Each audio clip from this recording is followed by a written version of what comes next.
Hey everybody, thank you for watching this Practical Machinist shop tour. I'm Jeremy Hiltz and I'm the owner of Hiltz Machine Works in Cary, Maine.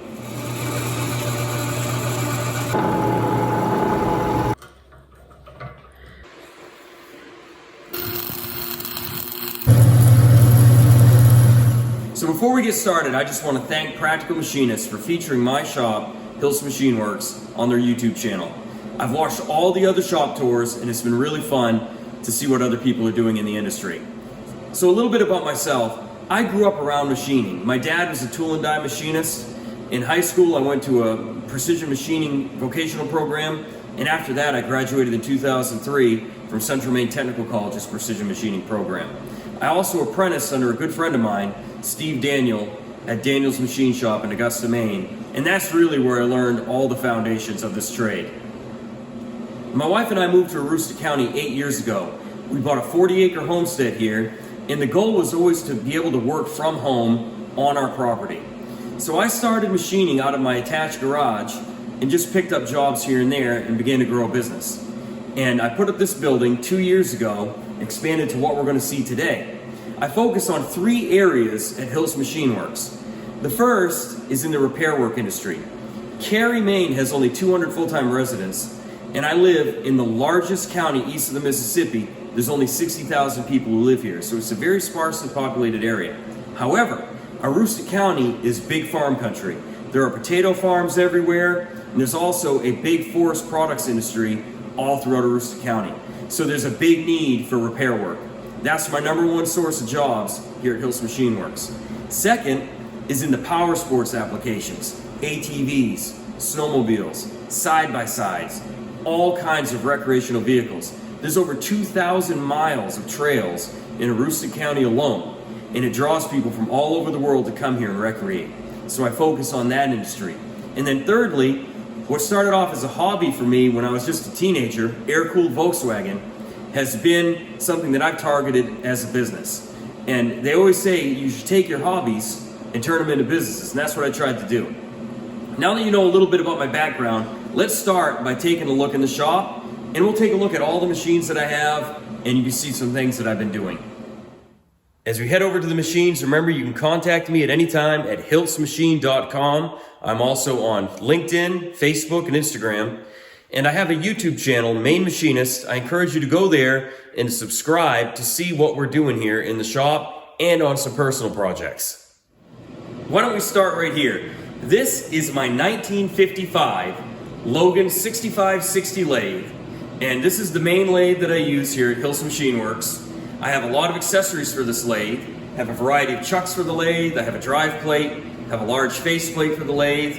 I have a 5C collet closer that's original to the lathe, steady rests and things like that. So it's pretty well tooled up. And I find that it is a very well built lathe. It weighs over a ton. It is a lot beefier than a lot of the imports that I have seen for sale nowadays. And it has a variable speed drive, which is pretty neat for an older machine. I'll show you a picture on the screen of what this lathe looked like the day that I brought it home. And you can see what it looks like now. I completely disassembled this lathe, inspected everything, painted it, replaced anything that was worn, went through the headstock, and put it back into service. So this is a machine that you'd see me running most days of the week in my shop. I do have another Logan lathe that we'll see in a moment, a smaller one. And one of the cool things about these lathes is they both have the same spindle, a 2 1/4/8 spindle, and I can use some of the accessories between the machines, which cut down a lot on tooling costs. So you can see this is a very nice machine. Looks clean now. It looked a lot rougher when I got it, but it produces good work for me, and I'm very happy with it. I have a DRO Pros digital readout that I installed on it, and I've also found that to be a good readout for the price.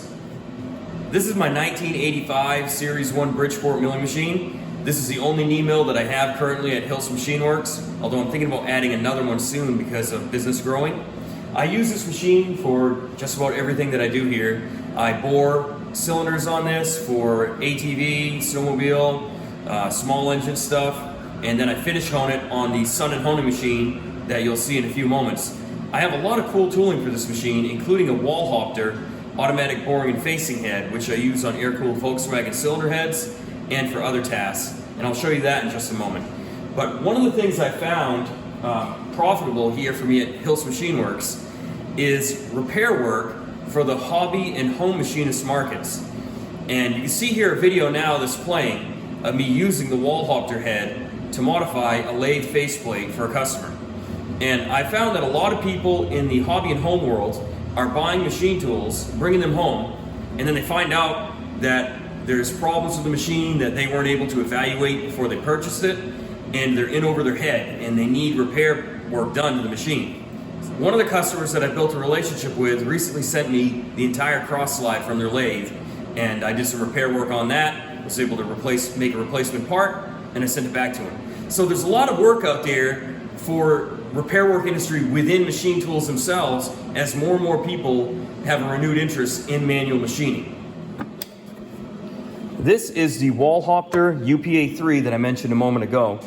And if you're not familiar with these are really just an awesome accessory for your Bridgeport or other knee mill.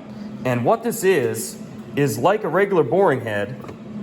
You can actually use it as a boring head, or by holding the control ring here, you can have the head move out radially to face off work or to cut internal features like an O-ring groove or snap ring or anything like that.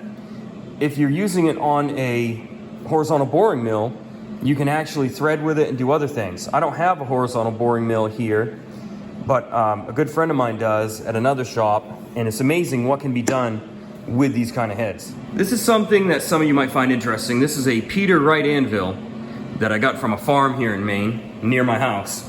And this anvil had been on the farm at least back until the late 1800s, possibly a Civil War era Peter Wright. Haven't been able to confirm that or not. Obviously it's not a machine tool, but I do use it to drive out pins or to drive in pins and do other things that are related to the repair work that I do here. Thought you might find that interesting. So this is my Rhodes number 7-inch stroke shaper. Obviously it's a very small machine. It is something I picked up because I really wanted to teach myself how to operate shapers. I've had an interest in shapers since the late 90s, early 2000s when I was introduced to shapers at a shop that I was working at after high school. Eventually, when I was able to build the shop, I found this on Marketplace and picked it up. Now they say you can make anything on a shaper but money, but that is not true. This little 7-inch stroke shaper has actually made me quite a bit of money here at Hiltz Machine Works for a variety of projects. What I've used it for is the repair of gears that I've had come into the shop from the farm industry, and remarkably from a much more modern piece of equipment. During the pandemic, they had a supply chain issue and a customer wasn't able to get a gear. It was a regular spur gear, and had a couple of teeth that had broken off of it, and I was able to weld those back up and then shape the profile back using this small little 7-inch shaper. So it's come in very handy for certain jobs that have come through the door here. Something that kind of surprised me because I thought it was just going to be kind of a fun thing to have in the shop and all that. But one of the other things I like about the shaper is the tooling cost is essentially zero. I have plenty of high-speed steel blanks and I can grind my own tools. Like with the gear, I just ground a tool to match the profile, and I was able to index it using a small setup piece that I have, that's obviously not on here right now, and fix that gear. So I'm glad that I made this purchase, and it's always cool to get to use it. Sometimes when I'm using another machine, if I'm just squaring up a block or something, I'll just let the shaper do it in the background while I'm running the Bridgeport or one of the lathes or maybe the honing machine or whatever it is that I'm working on. So I thought you'd like to see it. Let's just take a little bit closer look around because I know people are interested in these machines. You can see how the crank mechanism works here on the shaper. Pretty cool. And of course, this is an old flat belt machine. I do not have guards on it. I'm the only guy that works here, so I'm not really worried about, certain regulations. It's very fun just to watch it in operation. This machine here is a Steinel SH4 horizontal milling machine that's made in Germany. I've had this machine under power in the past. Right now I'm doing a repair on it, but it really is just a very nice machine. Operation is very smooth, very high quality build on a smaller horizontal mill. Weighs just over 1,000 pounds. And the problem that I have with it right now is it's got a 4-way drum switch that controls the speeds, and that broke, and I've had a hard time sourcing one. I'm going to get probably a universal one and rewire this machine to use. Unfortunately, I can't show it to you under operation today, but it's a nice machine made in Western Germany. So this is my welding area at Hiltz Machine Works, and I do a lot of welding related to the repair work industry. As previously mentioned, that really is my target customer, doing repair work. I'm in big farm country, so you can imagine there's a lot of welding jobs that can get done there. I'll show you on the screen of a intake manifold that I welded up with my TIG welder. I had an ear broken off, an aluminum intake manifold. I was able to build that up and repair that. I've done a lot of welding on some heavy equipment stuff that customers have brought in, and even some mowing equipment and things like that that are related to the farm industry. So what I have for machines, you can see here, I have a Lincoln AC 225 welder, I have a Lincoln 180 Pro MIG, and I have an Alpha TIG 201 XD TIG machine. I also have a budget plasma cutter, which actually has worked for me quite well. But most of the welding that I do is either being used by the TIG machine or the MIG machine. I fabricated a winch mount for the front of their pickup truck. They're a professional trapper here in northern Maine, and they needed that made. So I get a lot of custom work that comes in for smaller fabrication projects. I made this stand here from a sprocket that came from a forest products mill in my area. And this is for obviously holding stuff that's not going to take a lot of torque or wrestling with. And I have a larger setup outside that I can hold things in with another old blacksmith leg vise. As part of my welding and fabrication area, I do have a drill press. This is a SIPP drill press that came out of a paper mill here in Maine that had closed down. I think you're going to like to see some of the features of this machine. Obviously a very old machine with a flat belt drive. I do have a guard for the top that I've removed so you could see this for the video. But this is one of the neatest drill presses that I've ever seen, and I got this for $200 as it is right now. I didn't even clean it or anything. And let me show you some of the features. So one of the really neat things about this drill press is you have, first of all, quite a bit of quill travel here, as you can see. And you have a stop here that you can set your quill travel. But beyond the regular quill travel, you can also see as part of the column, I can move this entire assembly. Look at the distance you have to be able to set up. Just a very versatile system that's very quick to move on the machine. Plus, as we just mentioned, the quill travel itself. But even beyond that, you can see the machine also has a knee. So you can see the amount of versatility you have with this sensitive drill press. I mean, just a really neat machine that you don't see every day. Now I'm going to show you the quick change of the speeds on the machine and how that works. It automatically changes the speed with a handle, and the flat belt will move on the cone pulleys. So this is how the mechanism works. You can see the flat belt there. As I move the speed selector handle, you can go up to get to your different speeds. Pretty neat design. This was the second machine I bought at Hiltz Machine Works when I was working out of an attached garage to my house before I put this building up. And all I had in my shop at that time was a small drill press, the Dake 50H press, and a 12x36 Sears lathe, the ones that are unmentionable on the Practical Machinist forum. Anyway, I bought the Dake press brand new because I really wanted a press that was going to be capable And I do a lot of press work here. Two-stroke crankshafts that are able to be pressed apart.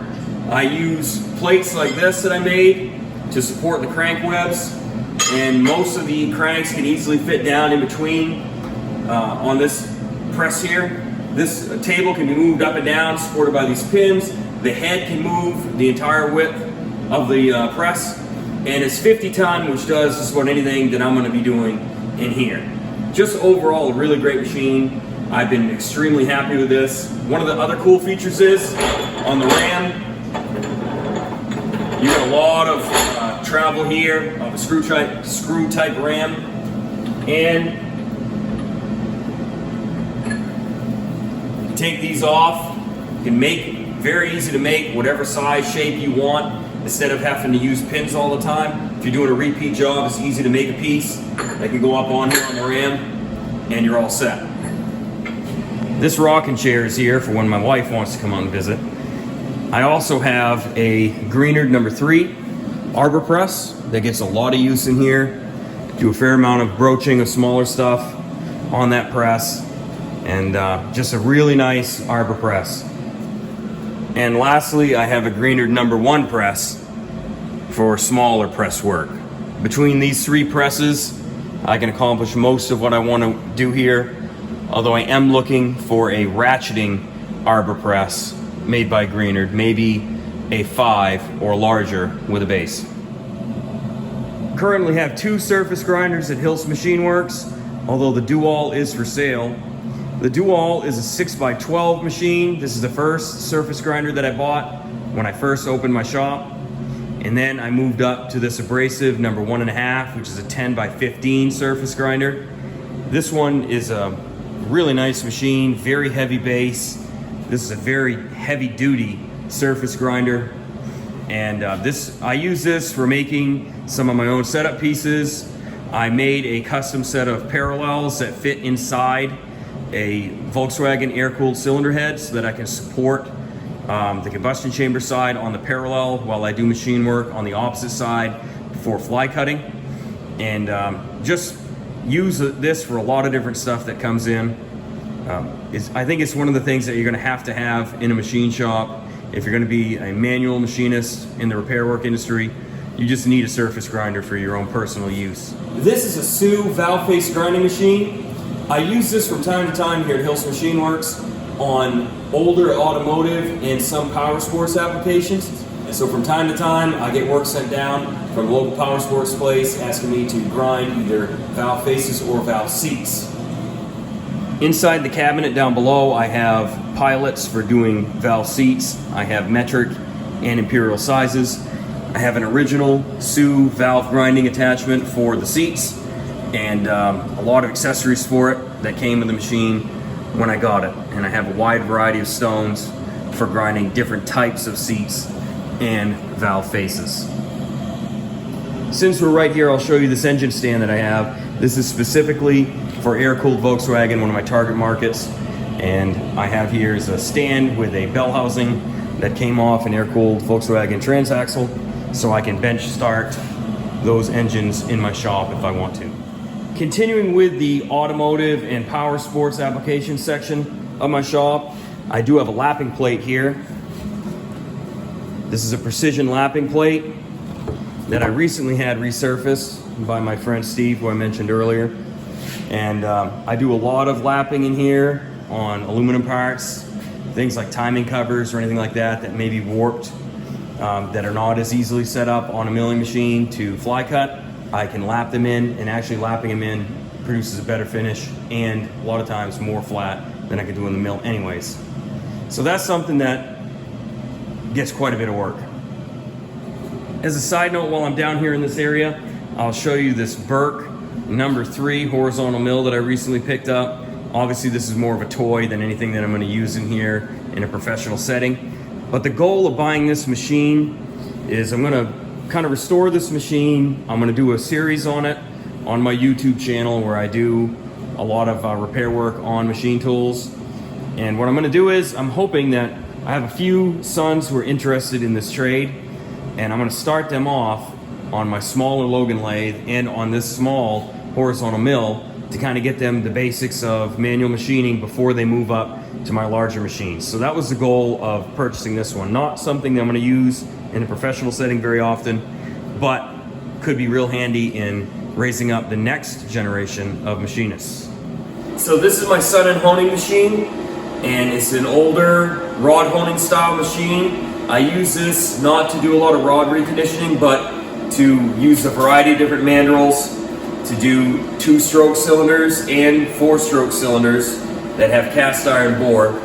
This came off a jet ski. We're going to be doing this one, and then I have a Honda 200M cylinder lined up that right now is over on the granite table that we're going to see in just a moment.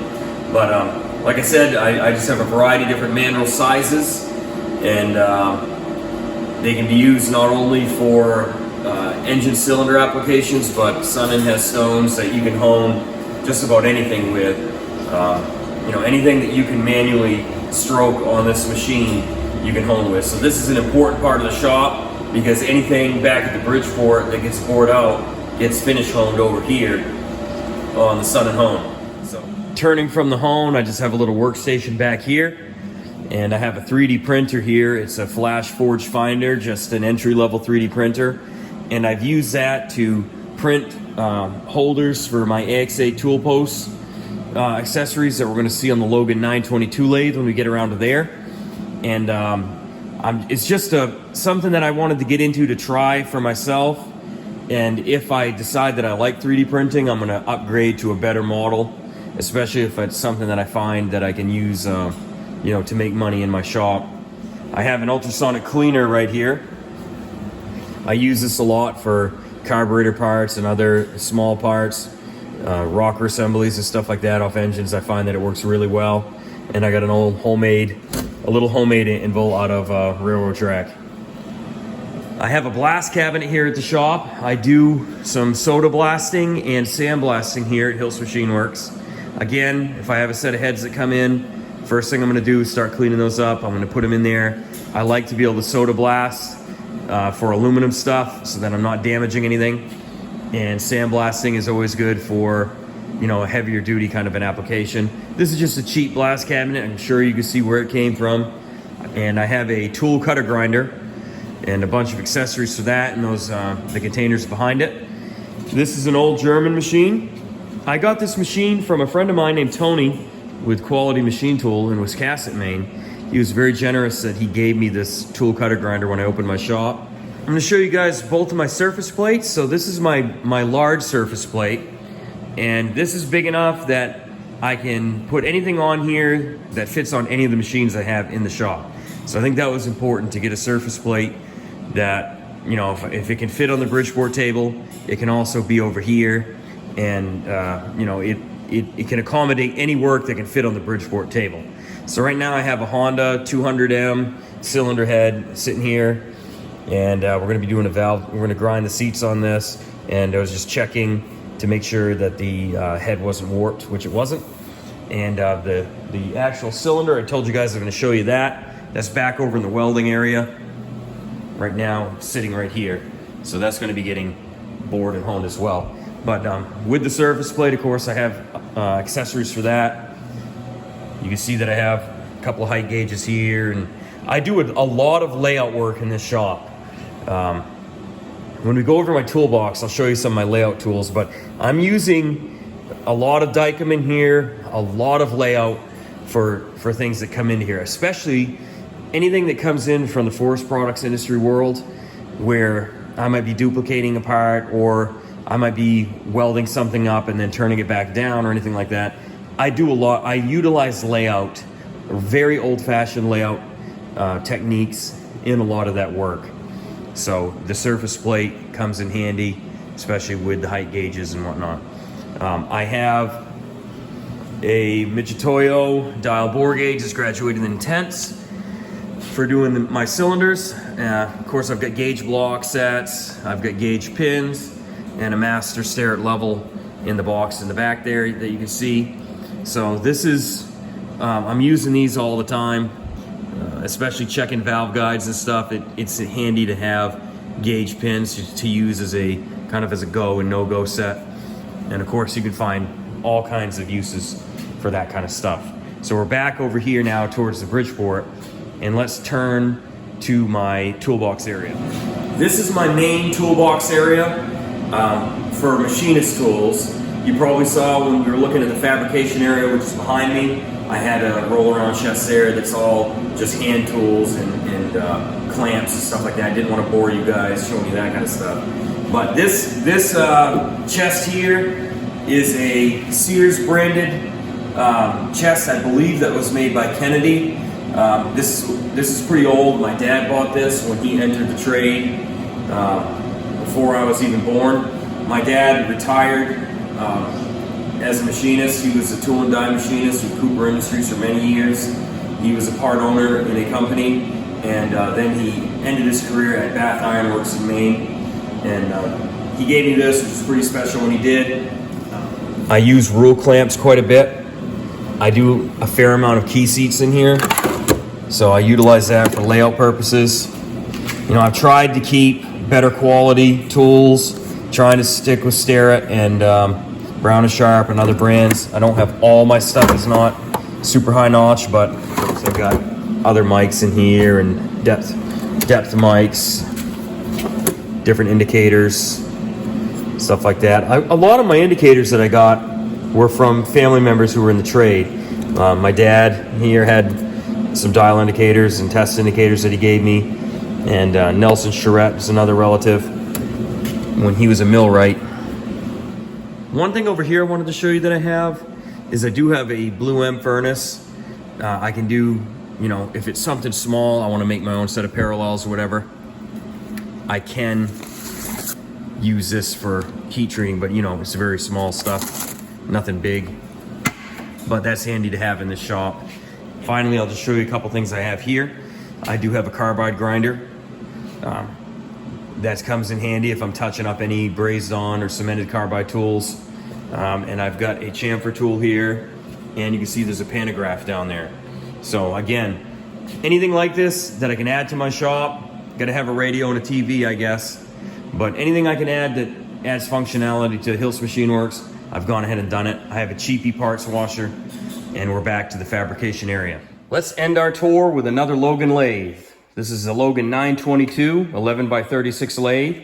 You can see that the headstock cover there has not been painted yet. I just got that off eBay and put it on. This lathe is actually the one that I gravitate to. Anything that I can do on this lathe, I do it. This doesn't have a digital readout, but it's very accurate with the dials. And of course, I always can use Mighty Mags with dial indicators, travel indicators. The Call It Chuck works really well. I also have other accessories for the lathe. You can see I have a 3-jaw chuck there. I've got a small 4-jaw chuck. Some of you may be interested in seeing the milling attachment that I have for it. And I have a milling attachment for the larger lathe too, but I forgot to show you. Why don't I show that as we close out? I hope you've enjoyed watching this video of my shop tour. Get a hold of me on social media. Let me know what you think. And if you have any questions or would like to send out a request for a quote, you can contact me again at hiltzmachine.com. I'm also on LinkedIn, Facebook, and the YouTube channel, Maine Machinist. And here is the larger of the milling attachments that fits the 14x40 lathe. And that wraps it up, folks. Jeremy Hiltz here from Hiltz Machine Works, saying thank you for watching. Hope you have a great day.